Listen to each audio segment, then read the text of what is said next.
মই এই মাহৰ ভিতৰত নহ'লেও মে মাহৰ প্ৰথম সপ্তাহৰ ভিতৰত আমাৰ ফলাফল ঘোষণা হ'ব। অকণমান আগতীয়াকৈ জনাব দিয়ে বা জনাই দিম আগতীয়াকৈ। হয়, মে মাহৰ প্ৰথম সপ্তাহটো খুব বেছি দেৰি হ'লে আৰু 5 মে মানলৈকে যাব, তাৰ ভিতৰত ঘোষণা হৈ যাব। ঠিক আছে, ঠিক আছে, থেংক ইউ। মই এই মাহৰ ভিতৰত নহ'লেও মে মাহৰ প্ৰথম সপ্তাহৰ ভিতৰত আমাৰ ফলাফল ঘোষণা হ'ব। অকণমান আগতীয়াকৈ জনাব দিয়ে বা জনাই দিম আগতীয়াকৈ।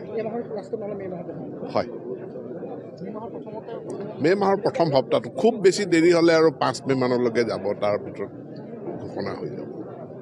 ঠিক আছে, ঠিক আছে, থেংক ইউ।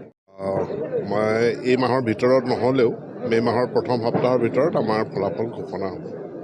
অকণমান আগতীয়াকৈ জনাব দিয়ে বা জনাই দিম আগতীয়াকৈ।